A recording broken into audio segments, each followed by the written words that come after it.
말씀을 전하려고 동네 물가에 왔는데 이건 뭐 비바람에 우박까지 내리고 너무 춥네요. 3월 말에 이렇게 추울 수가 있나. 정말 춥습니다. 몸소리 쳐지게 춥습니다. 자, 그럼에도 불구하고 말씀을 전해야 되죠. 날씨가 좋으면 여기는 지상천국 같은데 말입니다. 날씨가 굳어서 어떻게 영상에 담길지는 모르겠습니다. 그럼에도 불구하고 아무리 지상천국 같아도 주님의 궁정에 하루만 못하죠. 이 모자는요, 멋으로 쓴 게 아니고요. 이게 뭐 여성용 모자인지 남성 모자인지 잘 모르겠지만 작업할 때 쓰는 건데 비가 하도 많이 와가지고 쓰고 있습니다. 이 후드티를 입고 얘기할 수는 없잖아요. 자, 여러분, 영적 전쟁, 특히나 마지막 때 영적 전쟁이 가장 치열하게 벌어지는 곳이 어디입니까? 여러분, 뭐 답을 알고 계실 거예요. 가정이죠. 가정에 분열과 분쟁과 다툼과 수많은 문제들이 가정에서 발생하고요. 우리 가정의 문제가 결국 우리 인생에 직접적으로 영향을 미칩니다. 특히나 코로나 팬데믹 시대에 거치면서 접촉 빈도가 사람들끼리 늘어나고 이 가정 중심으로 이루어지다 보니까 그 안에서 좋은 일, 회복도 있지만 정반대 현상, 분열과, 그러니까 자식 때문에 뭐 어쩔 수 없이 산다는 부부들 너무 많죠. 이런 현상이 코로나 시대는 더 심해지고 마지막이 되면 될수록 점점 커질 겁니다. 자, 그런데 성경에서 하나님은 뭐라고 얘기하고 계신지, 가정에 대해서 뭐라고 말씀하고 계신지 한번 묵상해 볼 필요가 있어요. 가정의 원형은 에덴 동산의 아담과 하와 커플이죠. 처음 만드신 게 가정이에요. 남자와 여자를 지으시고 가정을 만드셨습니다. 자, 그런데 우리가 여기서 잊지 말아야 될 것은요, 첫 번째, 가정이야말로 가장 큰 영적 전쟁터다라는 것입니다. 두 번째, 우리의 삶이 무엇인지 분명하게 깨달을 필요가 있다는 겁니다. 창세기 2장 15절 말씀을 보면은요, 하나님이 그 사람을 이끌어 에덴 동산에 두어 그것을 경작하며 지키게 하시고라는 말씀이 나옵니다. 아담을 창조하시고 처음 시킨 일이 뭐냐면은요, 에덴 동산을 경작하고 지키게 하신 거예요. 경작하고 지키게 하신 거예요. 자, 경작은 이해가 되는데 지키게 하셨다. 뭘 지켜요? 에덴 동산은 완전한 곳 아닙니까? 퍼펙트한 곳인데 왜 지킵니까? 그렇죠, 사탄입니다. 뱀이에요. 이 사탄과 뱀은 죽이고 도둑질하고 멸망케 하는 자들 아니에요. 속이는 자들입니다. 거짓말하는 놈들이란 말이에요. 여러분들은 우는 사자처럼 삼키려고 하기 때문에 우리가 대적하지 않으면 여러분들은 끊임없이 가정을 말이죠, 에덴 동산을 말이죠, 죽이고 도둑질하고 멸망케 하려고 합니다. 지키지 않으면 그렇게 되는 거예요. 지키게 되는 사명이 있는데 우리가 이걸 잊어버리면 여러분들하고 전쟁해야 되는데 전쟁하지 않으면 여러분 삼키는 거예요. 그래서 무엇으로부터 지키는 거 아니에요? 바로 사탄이죠. 꾀는 자들, 속이는 자들. 자, 그런데 여러분이 드디어 왔어요. 사탄이 와서 하와를 미혹하고 그리고 아담도 미혹했습니다. 자, 이 사탄은 죽이고 도둑질하고 멸망케 하는 영이기 때문에 나를 통해서, 나의 가족을 통해서, 우리의 죄죠, 아직 통제되지 않은 겉사람의 정과 욕심을 통해서 걸러지지 않은 기질체질, 성질 안에 있는 수많은 죄악된 본성들 가정에서는 다 드러나잖아요. 이 죄를 통해서 사탄은, 악하고 추하고 더러운 영들은 끊임없이 우리를 속인단 말이에요. 마치 내 생각, 내 감정, 내 기분인 것처럼.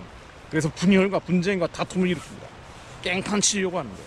나와 내 가족들의 죄성, 아직 죽지 않은 자아를 통해서 여러분들은 말이에요, 그야말로 엉망진창으로 만들려고 하는 겁니다.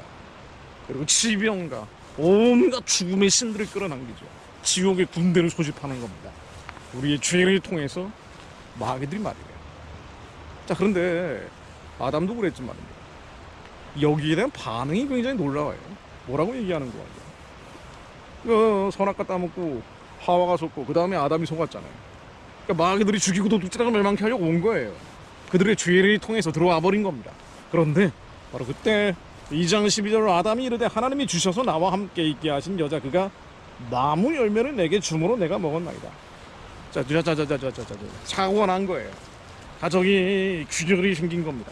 그때 아담이 뭐라고 반응하는 거 아니에요? 아담이 하나님 탓을 해요. 그리고 여자 탓을 합니다. 아주 교활한 말을 쓰고 있어요. 하나님이 주셔서 나와 함께 하신 그 여자가 나를 깨웠다. 그 여자만 탓하는 게 아니라 하나님이 주셨잖아요 라고 하면서 하나님 탓도 하고 여자 탓도 하는 거예요. 문제가 생겼는데 내 탓을 하는 게 아니라 상대방 탓을 하고 상황과 환경과 하나님 탓을 하는 겁니다. 이게 죄죠. 이게 아담의 죄성인 거예요. 그 죄를 통해서 들어온 겁니다. 하와도 마찬가지. 하와는 누구 탓합니까? 3장 16절로 뱀이 나를 꿰므로 내가 먹었나이다. 그 마귀 탓하는 거죠. 요 마귀들은 말이지 나만 괴롭혀. 우리가 흔히 이렇게 투덜거릴 때처럼 말입니다. 자, 그런데 본질은 뭐냐면요, 뭐가 문제예요? 뭐가 문제입니다. 아담의 죄가 문제예요. 하와의 죄가 문제입니다. 걸러지지 않은 이 세상과 세상 것들에 대한 사랑이 문제예요. 육신의 정욕과 안목의 정욕과 이생의 자랑과 여전히 너희들 안에 남아있는 자기 의지가 문제란 말이에요. 이 죄 때문에 마귀들이 들어왔는데, 이 마귀들이 들어오지 못하도록 에덴 동산이 지켜야 되는데 작은 여우가 포도원을 허문 걸 지키지 못한 거예요. 아담이 지켜내야 되는 사명을 감당하지 않은 겁니다. 자기의 죄를 토설하고 자백하고, 그렇고 미쁘신 주님으로부터 죄의 사함을 받아야 되는데, 예수의 피로 깨끗해져야 되는데, 거룩해져야 되는데, 매일같이 자기를 죽이면서 나의 미움, 징후, 분노, 성냄, 짜증, 온갖 상실감, 패배감, 원통함, 억울함, 이 죄를 걸려내면서 토설하고 자백하면서 에덴 동산을 지켜야 되는 거예요. 가정을 지켜야 되는 거예요. 아니, 문제 생긴다 하는 말이에요. 분열과 다툼과 분쟁이 일어나고 나서 하나님 탓하는 거예요. 아니, 어떻게 이런 여자랑 결혼했지? 어떻게 이런 자식이 나왔지? 그리고 상대방 탓하는 겁니다. 너 때문이야. 이건 하와도 마찬가지였죠. 이게 바로 인간의 무지한 죄성입니다. 하나님 우리에게 가정을 주셨고요, 가정을 통해서 죄가 죽어지게 하시는 겁니다. 어떤 면에서 부부는요, 자녀들과의 관계, 나의 추하고 추잡하고 그 걸러지지 않은 독성과 악성과 죄성들이 드러나는 거울 같은 것이죠. 그걸 통해서 남 탓하고 세상 탓하고 환경 탓하고 상황 탓하고 하나님 탓하라는 게 아니라 내 안의 죄를 탓하면서 예수 이름으로 다 끌어버리고 가정을 지켜내라는 거예요. 포도원을 허무는 작은 여우를 잡아내라는 거예요. 이 작은 여우들은 계속 들어오니까 크리스천 가정이라고 문제 없습니까? 아니죠. 더 많은 문제들이 있는 경우가 많죠. 오히려 술 먹고 푸는 것도 아니고요, 그 안에서 터져버리는 경우가 얼마나 많습니까? 죽이고 도둑질하고 멸망케 하는 놈들은 계속 들어오니까 작은 여우는 포도원을 허물기 위해서 온단 말이에요. 마귀들이 지방 구석구석에 계속 진치고 있을 가능성이 많단 말이에요. 우는 사자처럼 삼키려고 하기 때문에. 그런데 가장은, 아버지는, 남편은 미들궂게 아이 저를 대적하라. 왜? 저놈들은 우는 사자처럼 삼키려고 하기 때문에. 대적해라. 이 대적해야 되는데 뭘 대적합니까? 첫 번째는 나의 죄를 대적합니다. 십자가에 못 박아서 예수의 피로 거듭나서, 그리고 죄로부터 자유로워진 자들, 그들은 예수 이름으로 어둠과 흑암과 사단의 진을 향해 선포할 수 있습니다. 가정을 분열과 분쟁과 다툼으로 몰고 가는 모든 어둠의 영들은 예수 이름으로 영원히 다 떠나가 있지어라. 완전히 박살나 있지어라. 박멸되어 있지어라. 그래서 가정을 지켜내라는 거예요. 에덴 동산을 지켜내라는 겁니다. 이게 바로 파수꾼입니다. 아버지는 파수꾼이에요. 남편은 파수꾼입니다. 에스겔서에 나오는 거죠. 33장 6절로 그러나 칼이 임함을 보고도 나팔을 불지 아니하며 백성에게 경고하지 아니하므로. 파수꾼은요, 칼이 임하는 것이 느껴질 때 바로 작은 여우들이 포도원을 허물려고 할 때, 죽이고 도둑질하고 멸망케 하는 악하고 추하고 더러운 영들이 몰려오려고 할 때 파수꾼으로 나팔을 불어야 되는 자입니다. 아버지와 남편은요, 나팔 부는 자예요. 나팔을 어디다 붑니까? 하나님께 기도하라는 얘기죠. 부르짖어라. 크고 비밀한 일들이 너희에게 보이리라. 문제가 생기면 부르짖어라.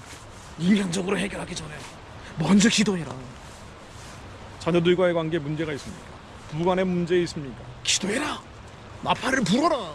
크고 비밀한 일, 너희 안에 계신 생명의 예수 그리스도께서 이 어둠과 흑암의 영체들을 몰아내실 것이다. 다시 회복시킬 것이다. 그것을 믿느냐? 너는 그것을 믿느냐? 그래서 아버지는, 남편은 제사장이에요. 제사장은 가족의 죄를 들고 가는 자예요.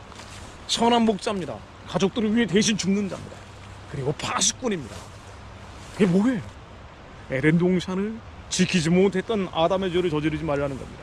첫사람 아담은 생명이 되었지만 마지막 아담은 살려주는 영이 됐기 때문에, 살려주는 영이 내 안에 와 계시기에, 예수께서 생명의 말씀으로 내 안에 와 계시기에, 이제 아담은 에덴 동산을 지키지 못해서 죄를 지음으로 추방당했지만, 생명 마무의 화질을 더 이상 못 먹게 됐지만, 이제 살려주는 영인 예수가 우리 안에 오셨기에 우리는 지켜낼 수 있습니다. 가정을 지켜낼 수 있습니다. 자녀들을, 아내를, 남편을, 부모와 형제들을 지켜낼 수 있어요. 에덴 동산을 지켜라. 이건 하나님의 명령이에요. 그 위에 파수꾼으로 나팔을 불어라. 하나님께 기도해라. 크고 비밀한 일들을 너희에게 보여주겠다. 예수 이름으로 명하노니 가정을 분열, 분쟁, 다툼으로 몰고 가는 모든 더러운 영체들은 떠나가야지라. 하나님 기름 부어주시오. 저희들에게 머리에서 발끝까지 성령으로 충만케 하시며 하나님의 심으로 하나님의 영으로 저희들이 차올라서 그리스도의 장성한 분량으로 우리의 지식과 지능과 모든 인간적인 감정 기분을 뛰어넘어서 온 세상을 덮을 만큼 예수 그리스도의 장성한 분량으로 우리의 영이 자라나게 하시오. 하나님 가정을 지켜내는 자, 주님이 말씀하셨던 것처럼 창세기 2장 15절로 하나님이 그 사람을 이끌어 에덴 동산에 두고 그것을 경작하며 지키게 하시고라는 말씀이 아담을 통해서 성취되지 못하였으나 살려주는 영인 예수 그리스도께서 우리 안에 오셨습니다. 저희들이 지켜내는 자들이 되게 하옵소서. 지켜내므로 죄와 싸워 이겨내므로 세상을 이겨내므로 그 지키려면요 죄하고 싸워 이겨야죠. 남 탓하고 상황 환경 하나님 탓하지 말고 아담처럼 말이에요. 하와처럼 말이에요. 내 죄가 문제인데 사탄한테 속은 내 죄가 문제인데 이 미움, 증오, 분노, 상냄, 짜증 수많은 부정적인 경험으로 인한 내 안에 절망감, 낙심, 낙담 해도 안 돼. 우리 자녀들은 변화되지 않을 거야. 우리 가정은 회복되지 않을 거야 라는 절망감, 이 죄가 문제인데 이 죄와 싸워 이기는 자들이 되게 하시오. 죄와 싸워 이기는 자들이 되게 하시오. 다시 처음에 지었던 주님의 에덴 동산으로 돌아갈 수 있게 하옵소서. 그래서 두루두루 화영검으로 에덴 동산을 지금 지키고 있는데 다시 에덴 동산으로 들어가게 하시오. 생명나무의 광아지를 먹는 자들, 값없이 먹는 자들이 되게 하옵소서. 그렇죠. 요한계시록 2장 7절 말씀이 이겁니다. 귀 있는 자는 성령이 교회들에게 하시는 말씀이 들을지어다. 이기는 그에게는 내가 하나님의 나원에 있는 생명나무의 과실을 주어 먹게 하리라. 이기는 자들, 죄와 싸워 이기는 자들, 죄와 싸워 이기는 자들, 그들에게는 그 기질, 체질, 혈기 이것들과 싸워 이기는 자들에게는 생명나무의 과실을 주겠다. 두루두루 화염검을 거두어 주시고 다시 에덴 동산으로 돌아가게 해주겠다는 하나님의 약속입니다. 하나님, 저희들이 아이들 탓하지 않게 하시고 배우자 탓하지 않게 하시고 부모 형제 탓하지 않게 하시고 먼저 저희들 안에 있는 죄를 보게 하옵소서. 이 죄와 싸워 이기는 죄가 일어나려고 할 때마다 예수의 피를 뿌리며 짓밟아버려서 거울이 치늑처럼 밟아 헤쳐버리는 자들, 승리하는 자들 되게 하옵소서. 승리함으로 생명나무의 과실을 값없이 먹는 자들 되요. 예수님 다시 오시는 날 그리스도의 심판대 위에 서게 될 때 잘하였다 충성된 자, 의의 면류관을 쓰는 저희들이 되게 하옵소서. 예수 그리스도 이름으로 기도드립니다.